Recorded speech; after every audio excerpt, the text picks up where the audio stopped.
ஆவணி வந்தது புண்ணிய சதுர்த்தி நாளும் பிறந்ததம்மா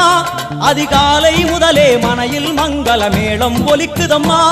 கஜமுகனின் வரவை காண குடும்பம் வாசலில் கூடுதம்மா மா கோலம் இட்டொரு மனை மேல் வந்தான் ஆரத்தியாகுதம்மா கணபதி ராஜா வந்தார்